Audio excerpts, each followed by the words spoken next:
This is the way. This is the way.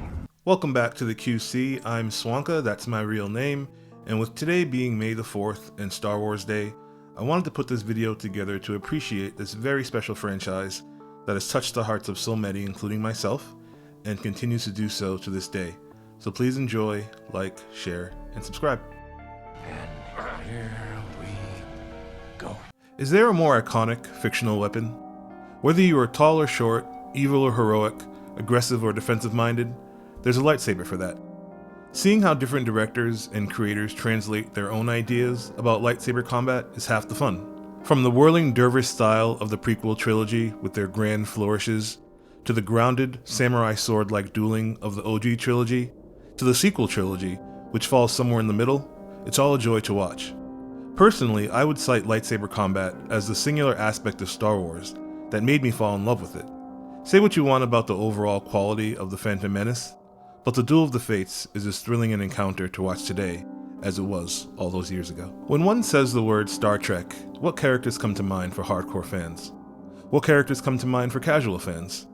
Outside of Picard and maybe Data, you really have to stop and think about it, and that's kind of my point. Ask anyone, casual fan or otherwise, young or old, who their favorite Star Wars character is, and it won't take long for them to rattle off the iconic heroes and villains from a galaxy far, far away. Darth Vader might be the most compelling villain to appear on screen ever, and Luke Skywalker at this point is the embodiment of the traditional hero's journey. I'm not saying the other franchises aren't amazing, I'm saying the most iconic of the iconic come from Star Wars. And he left a message. Death is only the beginning.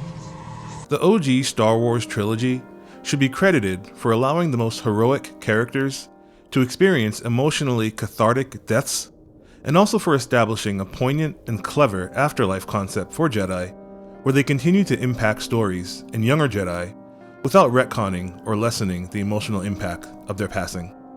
While we've seen characters like Darth Maul and Emperor Palpatine return from the grave, and Rey and Kylo Ren both die and are clunkily resurrected during the Rise of Skywalker, there was a time in the Star Wars universe where death, particularly for Jedi, represented an ascension of sorts, and the beginning of a new and interesting chapter. The expanded universe started off as books and other media formats licensed to tell Star Wars stories and sort of Lucas-approved fan fiction. At one point, it was all designated lovingly as non-canon legends. Since Feige and Favreau began steering the Star Wars ship, the best of these legend stories are being used to surprise us with fan-favorite characters we thought weren't canon, but now are. Grand Admiral Thrawn is a perfect example. It's an extremely clever way to appreciate fans of the franchise who've been reading the books and playing the video games for decades. Are there other franchises that pull in the best aspects of their non-canon stories into their official canon? If so, let me know about it in the comments. Some science fiction franchises can be so deeply entrenched in genre trappings that it turns off casual viewers. Raised by Wolves or Westworld are probably good examples. In the case of Raised by Wolves, the show is so mind-meltingly complex that I can see how people who aren't science fiction wonks like myself might be turned off. I myself can attest to diminished interest in Westworld after the first season. Watching it kind of felt like work, and I don't know about you, but I consume entertainment partially as a way to turn my brain off. Sometimes I just want to see a Luke Yoda training montage, or Darth Vader tearing through a hallway of nameless rebel fighters. And to be clear, I'm not saying that Raised by Wolves and Westworld aren't good. They are very good.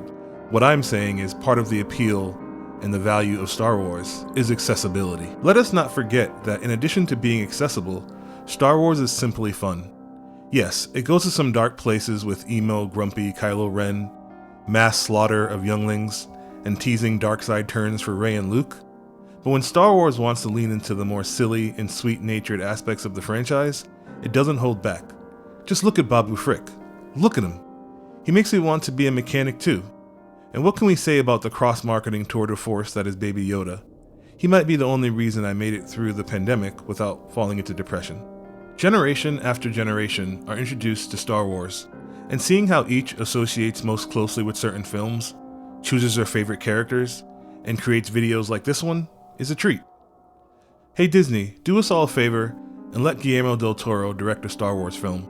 I promise it will make your normal gazillion dollars times 2. Thank you for watching and listening. I really appreciate it. Make sure you're following us on Instagram, Facebook, and YouTube. Links to all three can be found at the front of the website, which is thequickcritic.com. Thanks again for all the best in entertainment, curated almost daily. This is the way.